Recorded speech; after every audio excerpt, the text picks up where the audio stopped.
On the third day, there was a wedding at Cana in Galilee, and the mother of Jesus was there. Jesus was also invited to the wedding with his disciples. When the wine ran out, the mother of Jesus said to him, "They have no wine." And Jesus said to her, "Woman, what does this have to do with me? My hour has not yet come."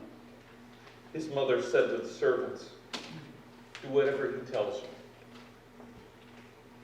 Now there were 6 stone water jars there for the Jewish rites of purification, each holding 20 or 30 gallons.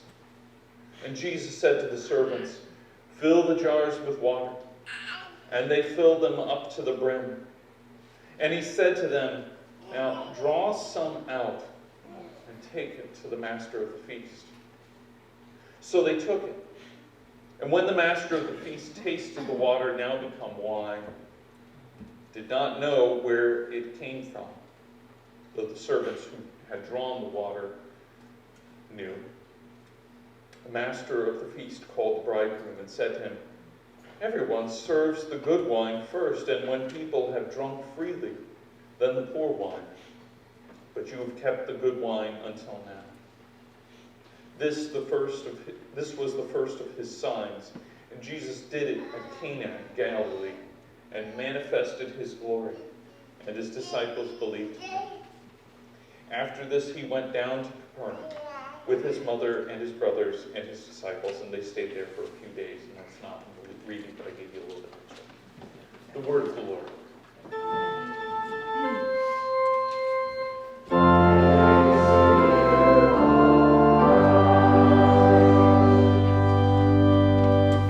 You may be seated.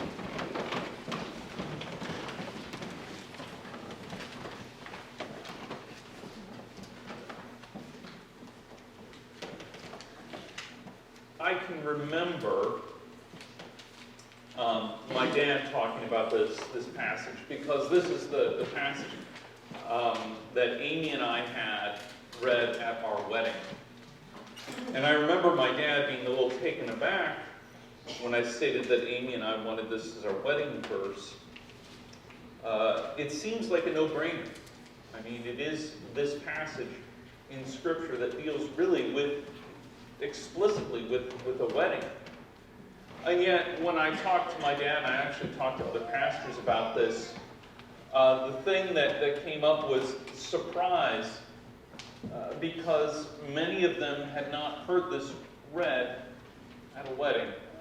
There are a lot of passages, and ironically, we really go to Paul a lot. We gravitate towards Paul, especially 1 Corinthians 13 is read at weddings. But this one really spoke to us.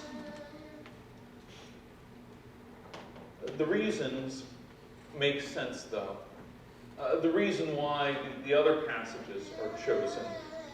Most American weddings deal with the pomp and the circumstance of a wedding. It's easy to get distracted, bogged down. I can remember studying about weddings, because I was going to have to perform a few, and I can remember just hearing about the expense that was spent on weddings. And of course, we think about expense, and of course it was expensive back in Jesus' time as well to perform a wedding, but for different reasons. This passage here, though, seems to wake us up a little bit from our focuses on weddings, which get turned into works that we perform, works that we do, ways that we demonstrate romantic love before our neighbors. And this passage gets at this temptation to make things about ourselves. Instead, what it tells us is that God's gracious love and care are freely given to human beings when they least expect it, or even when they don't ask for it. Now, this story has Three movements: the presence of Christ, the power of Christ, and the promise of Christ. Starts off with the presence, moves on to his power, demonstrated there, and of course from that we are reminded of his promise to us. Weddings were a big deal in ancient Israel, and if you can imagine, they were a bigger deal then than they even are today.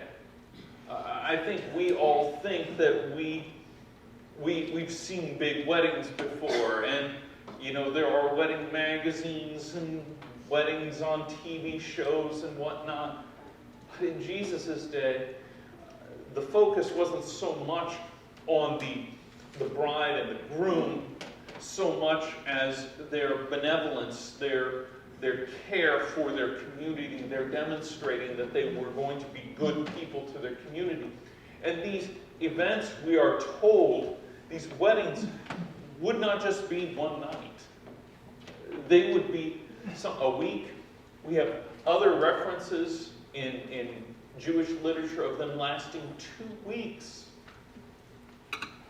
It's one can imagine running out of wine.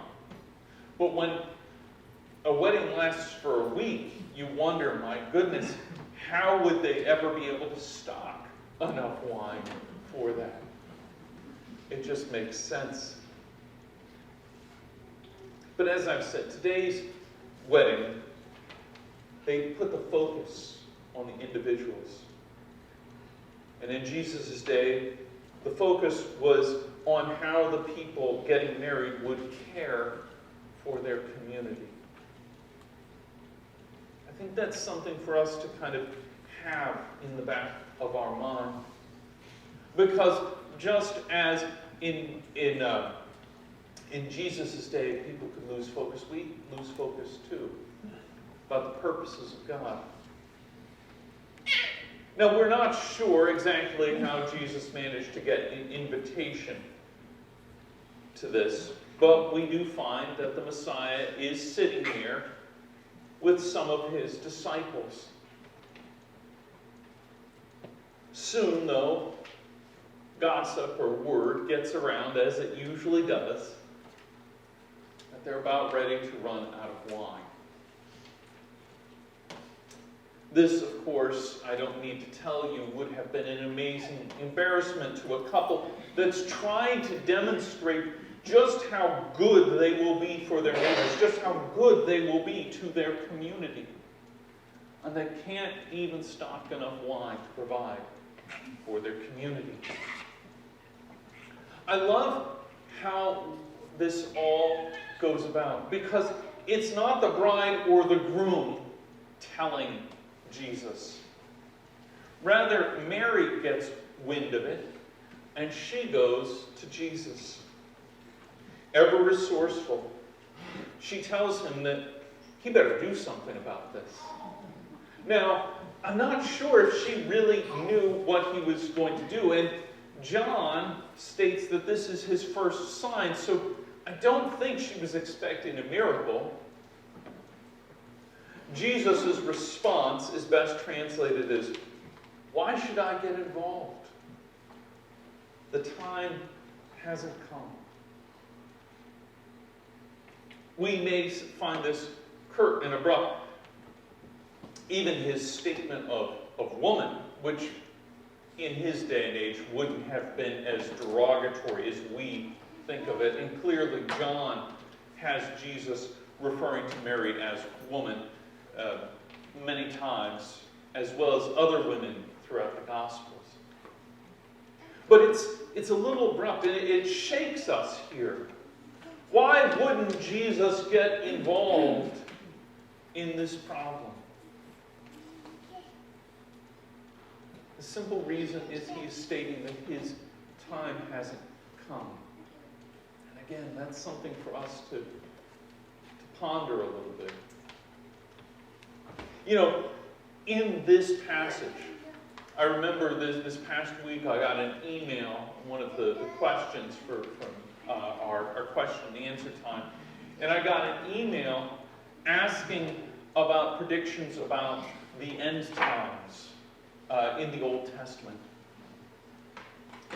And my response as I got to thinking about it was, yes, the Old Testament does speak about the end times, but with one very important caveat. The end times has already occurred in the person of Jesus Christ. And his time here, he is saying, has not yet come. We'll get to this in a moment, but throughout the Bible, whenever there's this promise of the end times, there's this promise of a wonderful banquet. And at that wonderful banquet, the wine is overflowing. I can't help but think that Jesus has this very much in mind.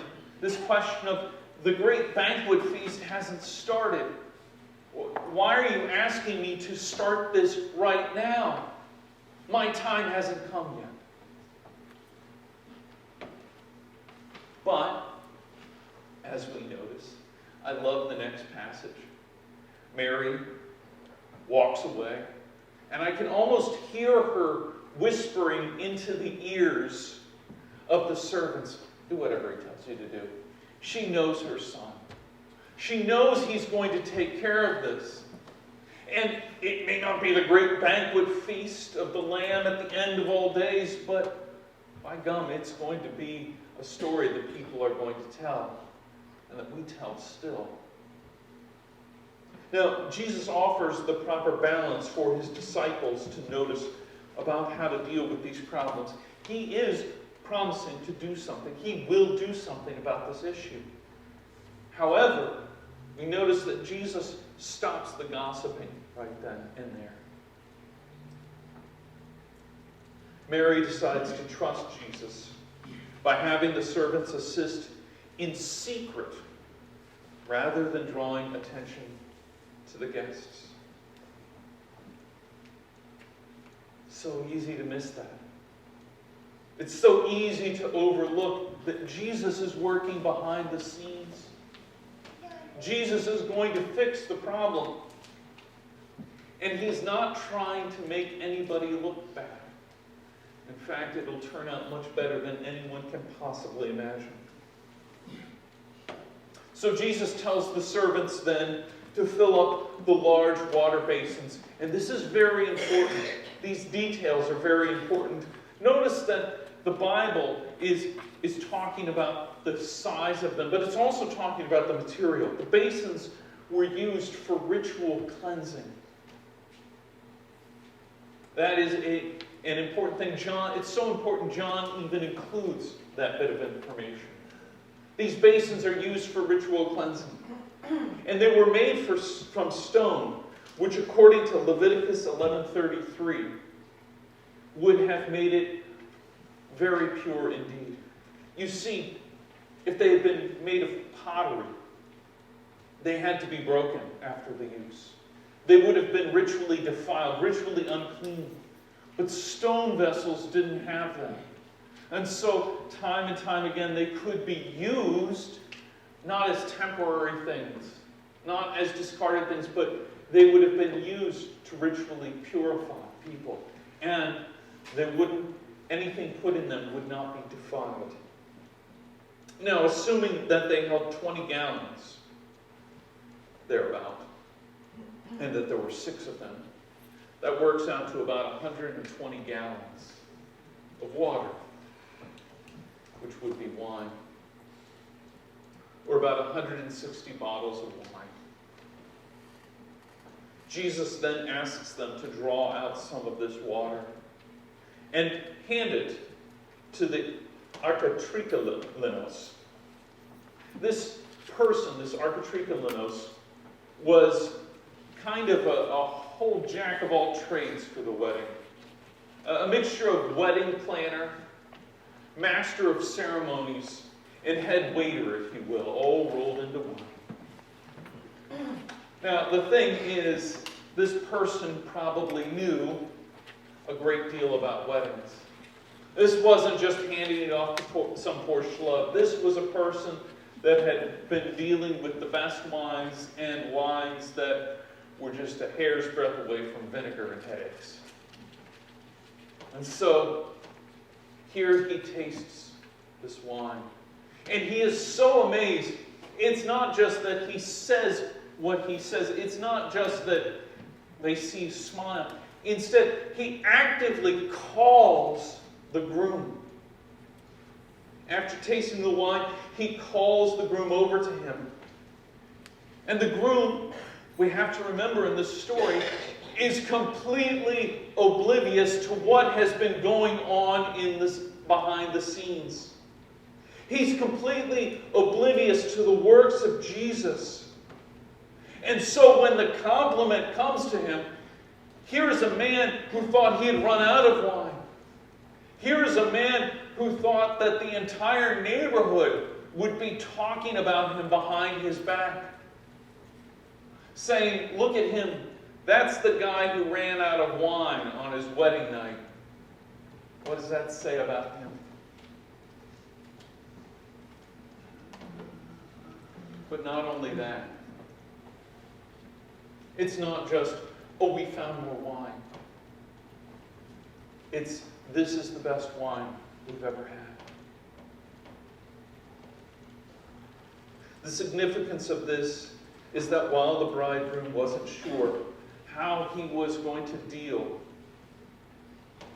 with the particular pressing issues at hand, Jesus, knowing of his problem, stepped into the role and helped him out. In fact, what's interesting here is that in Jesus' time, in this story, the groom was responsible for providing the wine. But the groom hadn't done his job right. The groom had been relying on himself, or thought he knew better, or just circumstances came up. Jesus, it's interesting, steps into the role of the groom, takes on the groom's responsibilities. But notice that Jesus steps back from the blessings. He is not going to get the blessings of being the groom with all of the attention around him. He is not going to get the blessings of the head waiter, of the MC coming to him and saying, you did a great job with that wine. Instead, what he does is he allows the groom to share in his glory. Indeed, he hands over his glory to the groom while he takes on the responsibilities for him. And that's good as far as it goes. But remember that Jesus' time has not yet come. And there's a deeper meaning to this story, a more beautiful one. The Bible is explicit about this throughout the Bible, that the banquet which God will provide to all of his people will be overflowing with an abundance of wine. It will be the wine of blessing. And it will flow freely. It won't just be 120 gallons, but infinite amounts at the banquet of the Lamb. Jesus' time has not yet come indeed. In our day and age, it's easy to forget about the purposes of marriage.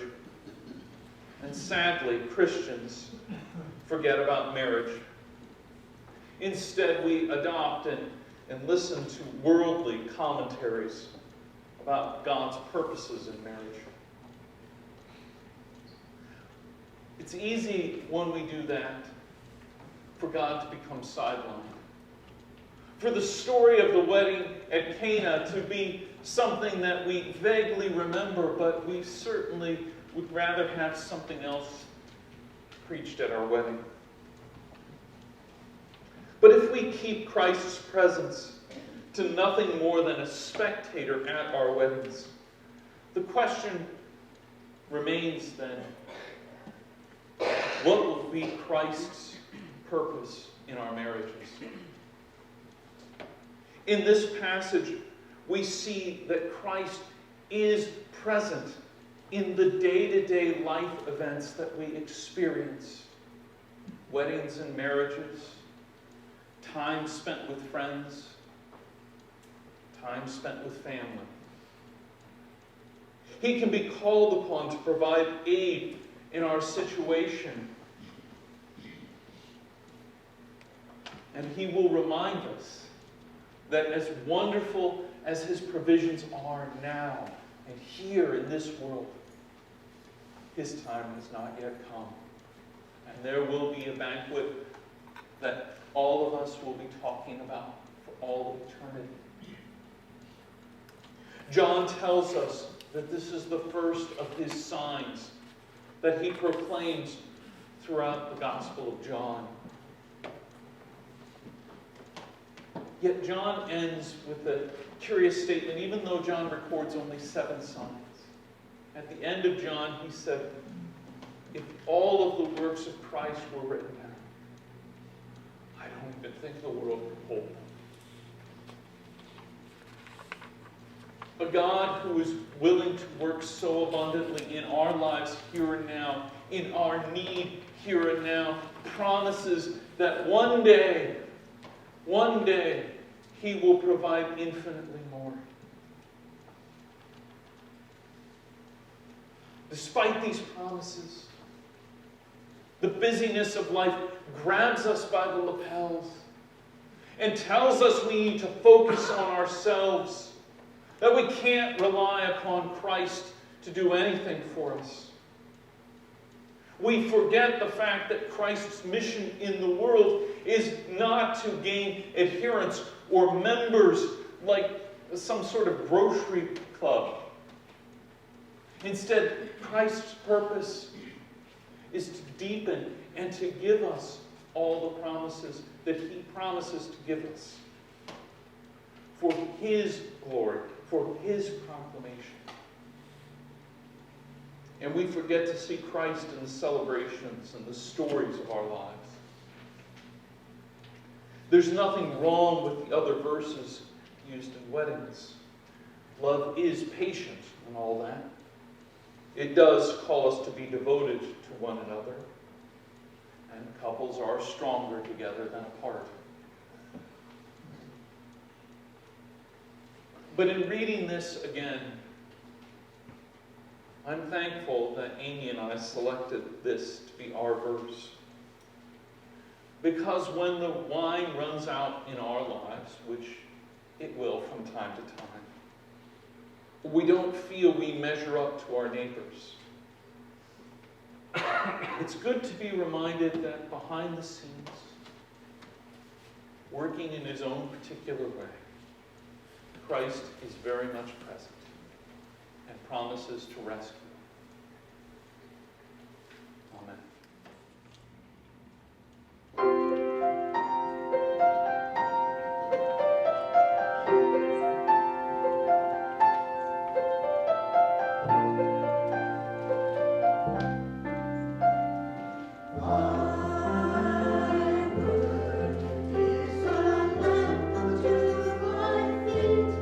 And a light unto